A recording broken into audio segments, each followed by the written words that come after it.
Light novel Rimuru is a nightmare matchup. He can regenerate, adapt, resist attacks on multiple levels, control space-time, and let CL analyze the fight while it's still happening. Against most characters, one broken ability is not enough. But there are still opponents whose powers may operate beyond anything Rimuru can simply absorb or recover from. So today, we are climbing from the least reliable challenger to the strongest answer on the list. Direct feats matter. Cosmology matters too, but we will label it when an argument depends heavily on interpretation. The real question is not who makes the biggest explosion. It is who can stop Rimuru from coming back. We begin with Truth from Fullmetal Alchemist. Inside its own system, Truth is absolute, the keeper of equivalent exchange and the presence behind the gate. The problem is jurisdiction. Truth has almost no direct combat showing against anything comparable to Rimuru, unless the matchup grants it complete authority over Rimuru's soul and power system. CL can analyze the exchange mechanic while Rimuru resists or simply operates outside it. Truth is a profound concept, but the cross-universe win condition is weak.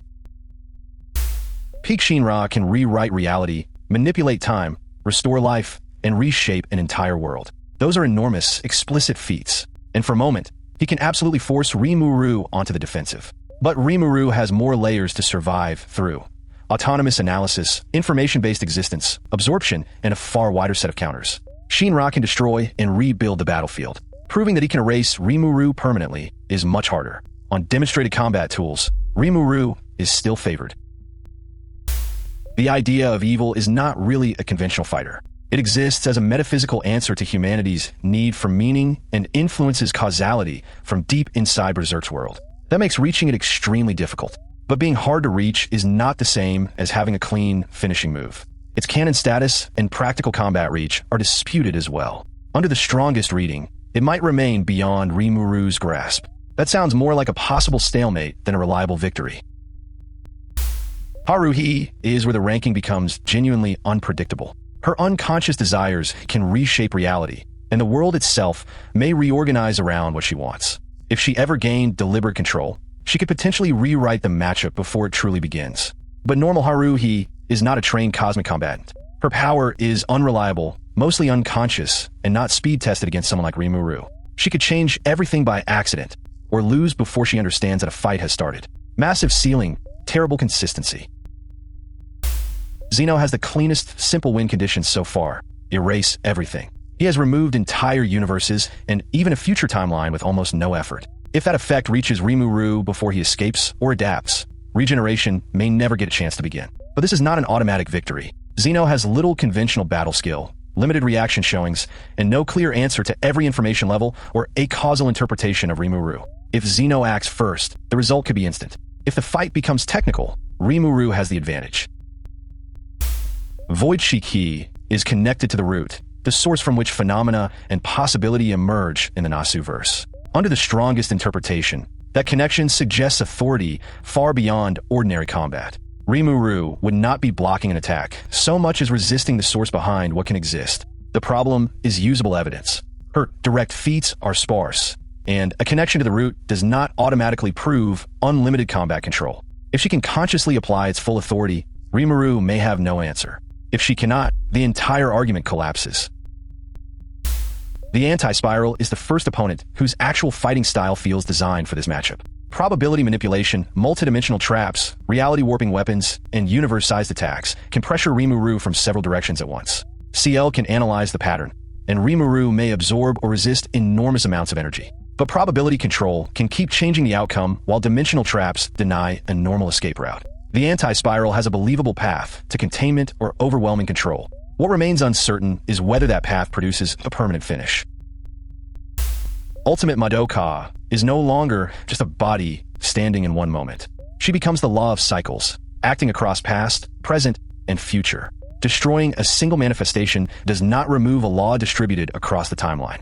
That creates a serious problem for Rimuru's usual regeneration and counterattack loop. But Madoka's authority is specifically expressed through magical girl cosmology. It is not automatically proven that she can rewrite Rimuru the same way. She may outlast him or override the battle conceptually, but the verdict depends heavily on verse equalization. This is not gameplay Arceus. We are using the lore-heavy original being behind the Pokemon cosmology, with the familiar body treated as a limited avatar. That distinction changes the fight. Rimuru might analyze, absorb, or destroy the manifestation in front of him, only to discover that the true source was never on the battlefield. Creating the deities of space, time, and antimatter gives Arceus an enormous scope advantage. The exact scale of that true form is interpretation heavy, but if the avatar reading is accepted, Arceus is favored. End of novel Akuto is usually scaled through layers of stories, identities, and worlds rather than a simple list of destructive feats. On the strongest reading, he can transcend and rewrite structures that would contain someone like Rimuru. That turns CL's analysis into information inside a higher story layer. But this placement is controversial for a reason. Under strict feat-only standards, many popular claims about Akuto become much less secure. Full cosmology makes him a favorite. A conservative reading makes the matchup far closer. Peak Rin Fujii, as a Hado god, imposes his law across creation. His defining desire traps existence in an eternal moment and forces reality to conform to that rule. This is deeper than freezing the clock around Rimuru. CL can recognize the time effect, barriers can activate, and Rimuru can resist conventional temporal control. But Rin is changing what the battlefield is allowed to be. If his throne-level cosmology is fully accepted, Rimuru is not escaping a technique. He's trying to resist a divine law. That makes Rin a likely winner. The Archiver is the hardest entry to standardize because scaling communities use the name for different meta-archival beings. We are keeping the version assumed by the original ranking, an observer that stores and governs lower realities as information. Under that interpretation, Rimuru does not lose through damage. He becomes a record, classified, contained, and edited from outside the system where his regeneration operates. That bypasses the normal contest of energy and durability. But the verdict is conditional. Change which Archiver is being discussed, and this placement may change completely. Kami Tenchi is treated as the supreme presence above the higher dimensional structure of Tenchi Muyo. The Choshin are already transcendent creators, yet the hierarchy places this existence beyond them. There are very few conventional battle scenes to measure, so this is cosmology scaling in its purest form. Rimuru can raise every barrier he has, and CL can continue climbing through the model. The problem is that the model never reaches the observer above the entire dimensional stack. If that hierarchy is taken literally, Kami Tenchi is a dominant answer. The Lord of Nightmares is the primordial source behind the worlds of Slayers, an endless sea of chaos from which reality emerges and to which it can return. This is not simply a powerful body for Rimuru to consume. It is closer to the substance beneath the setting itself. Rimuru can regenerate after astonishing destruction, but regeneration still needs a framework in which identity and information remain meaningful. If the surrounding reality dissolves back into primordial chaos, that framework disappears with it. With full manifestation and no host limitation, this is one of the safest picks. Hajun's law is absolute self-centered isolation, a reality where only he is permitted to exist. At full scale, his presence overwrites competing divine laws and crushes structures of creation through the difference in Taikaioku. Rimuru can adapt to attacks, acquire abilities, and rebuild information. But adaptation becomes almost irrelevant when the opponent's nature rejects the possibility of every other existence. Cross-universe translation is still doing heavy work here. Within the strongest Shinza interpretation, though, Hajun does not merely defeat Rimuru. His law denies Rimuru a place to exist. And at number 1, Featherine Augustus Aurora. She is portrayed at a meta-narrative level, observing lower worlds as fragments and treating vast chains of events as stories that can be read, revised, or discarded.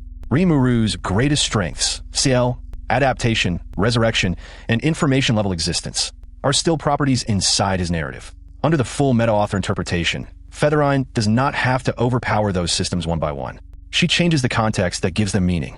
This is not a feat-only comparison, and Umi Nekoa's layers invite debate. But under the strongest common interpretations, Featherine is the most reliable Rimuru counter in this lineup. So the complete ladder begins with characters who need extremely favorable rules, moves through dangerous but inconsistent reality warpers, and ends with beings argued to stand above conventional universes, laws, or even narratives. A feat-only list would make Zeno and the Anti-Spiral look more reliable while pushing several metacosmic names downward. A full cosmology list produces the opposite result. That is the real lesson here. Cross-universe scaling is not mathematics. The answer changes with the version, the interaction rules, the status of statements, and how literally each cosmology is read. Which placement would you change? And, more importantly, what rule set would you use?